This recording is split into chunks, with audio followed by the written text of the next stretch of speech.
In this video we're going to be taking a look at my 2006 Mac Mini. This is the first video I made was a review on it. So I'm going to be doing some upgrades that I intended to do several years ago. I'm going to put in a Core 2 Duo CPU so that this thing can run Lion or anything higher than that, pretty much with some patching.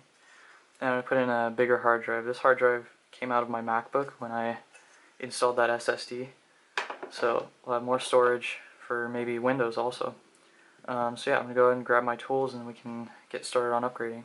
Alright, so for those of you who do not know how to open up a Mac Mini, and by the way, by no means is this a tutorial, this is just me doing upgrades on my Mac Mini. Anyway, what you need to open up one of these is actually a putty knife, because there's no screws on it, and there's no, clips or, well actually there's clips on the inside, right around the edges, so you have to pry the computer open like that. You make sure it doesn't fall back in though. But yeah, like that, and then you gotta grab something to hold it in there.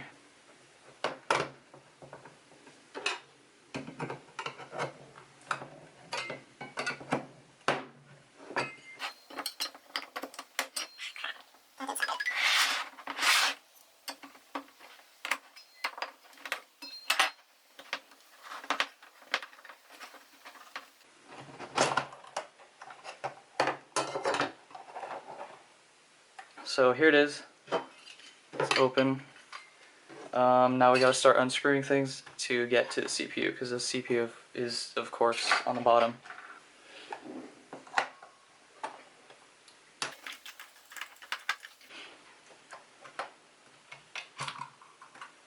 And make sure to disconnect this ZIF connector right here.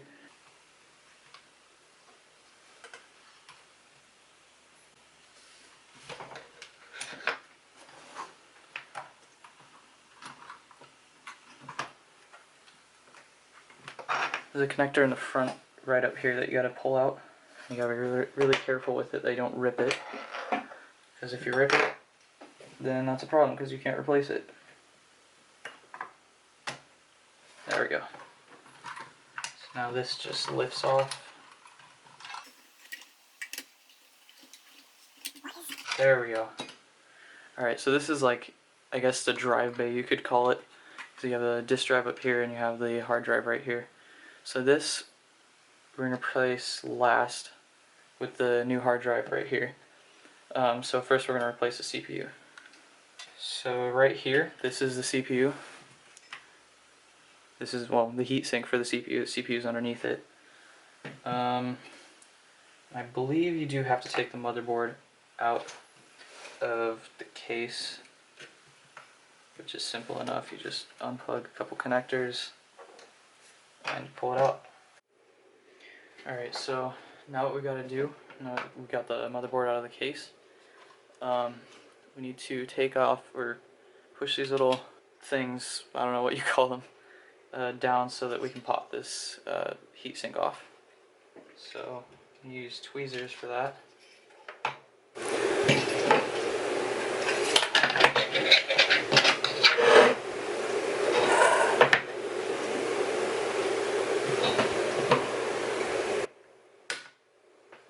That's how you do it.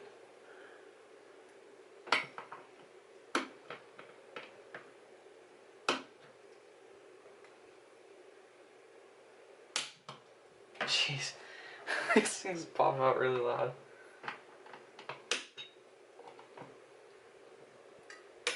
There we go. Oh gosh. That was stupid. Alright. So this is the heatsink right here, bottom of it, cord attached to it. Here's the CPU. I'm going to move the camera and get a better angle. Alright, that should be a good shot. You can probably hear me really loud now because my mouth is right behind the camera. So all we gotta do, I think, yep, twist that to the left, and this should pop out.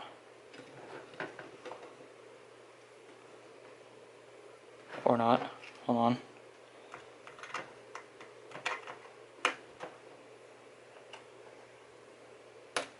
Ah, there we go. Alright, so this is the old CPU right here. course the camera won't focus, but this is a Core Duo, not a Core 2 Duo, just a Core Duo, 1.66 gigahertz.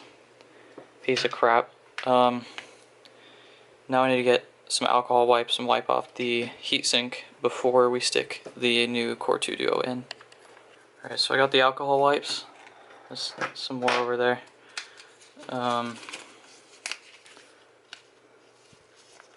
There it is. So just wiped it. Ooh, that's nice and crusty. Let me unplug this real quick.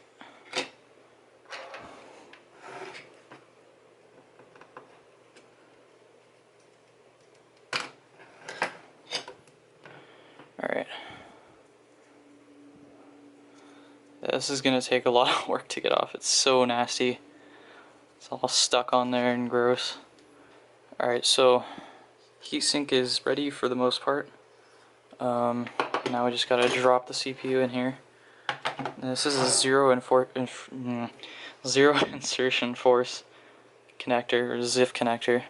So you just line up this corner right here with this little square with the corner in it. You can't see it, but all you gotta do is just line it up and drop it in. You shouldn't have to, but maybe you have to put in or put down a little bit of force to make it go in, which doesn't make it. Okay, you do. Interesting that it's called a zero insertion force, but you have to push it down to push it in. That makes perfect sense. Anyway, so that's in there. Now we got thermal paste that we have to put on. Just a tiny bit will be enough.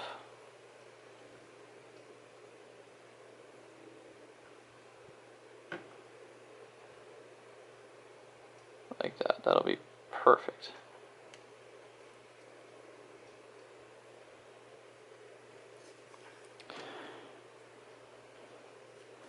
Kind of got it everywhere, but you know, that's fine.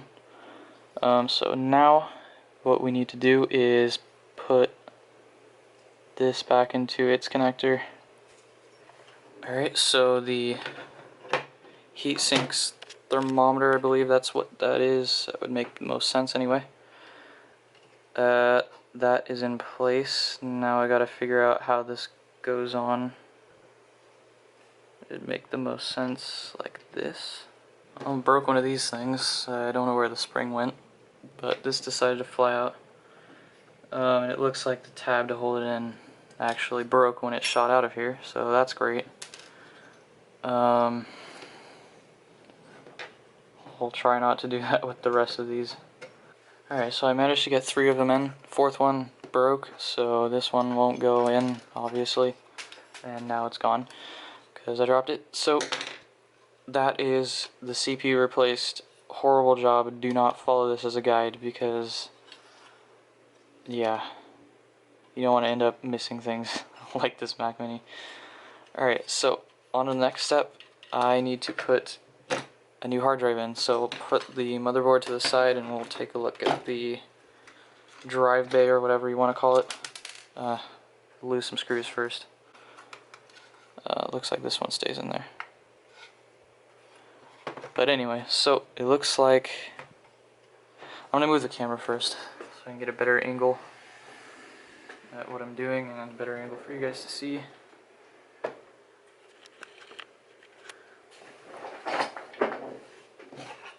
So here's the drive. Crap.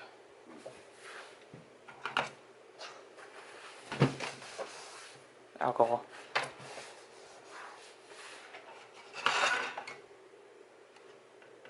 You have to take off this stupid thing. Not sure how to without ripping it. Oh, here it is. There's like a little peel tab down here. Alright, so that's this weird T looking thing. And the drive is held in with screws, of course. That's no surprise. There's 2 other screws right here that you gotta unscrew, I guess, to take the drive out. For a minute I thought you had to take apart the whole enclosure to get the drive out. Maybe you still do, I don't know. So now what? Like that. Ah, just gotta shake it out. So this is a Fujitsu 64 gigabyte. Oh, 60. It's not even 64. It's a 60 gigabyte Fujitsu Apple drive, and I'm replacing it with a 250 gig Hitachi drive, and of course it's got the little Apple logo. And it's this side up, not the other side. Okay, well, that's interesting how you have to put it in. Kind of gotta flip the Mac Mini like this and then shove it in. And yeah, so that's that. Now we gotta put in the screws, put everything back together, and we should be able to boot the Mac Mini, and hopefully everything will work fine and nothing will be destroyed.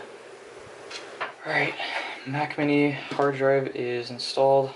Cool, so that's in. Now to put the whole thing back together. The fun not part. Now before I put the other top case back on, what I'm going to do is plug this in to its setup, test it, make sure it works. If it does, cool. If it doesn't, then I'll need to rip it apart and see what I did wrong. But I'm going to go set this up and I'll be right back. Alright, so the Mac Mini is back where it belongs. Everything's all set up, so now we just gotta power it on. Also, sorry about the loud fan noise, that's my Hackintosh. It's really hot in here, so that's why it's so loud.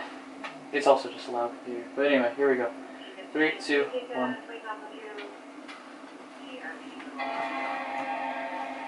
So that's a good sign. Boot into the drive, which is called Neptune. Alright, so we're now booted into Snow Leopard, and as you can see, 2 GHz Intel Core 2 Duo.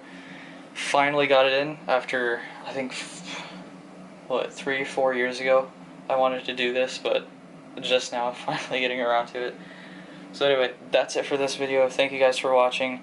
In the next video, we'll install the patch in order for this to think that it's a Mac Mini 2.1 instead of 1.1, and we'll install Mac OS X Lion and maybe some other OSs. Anyway guys, thank you for watching. That's it for this video.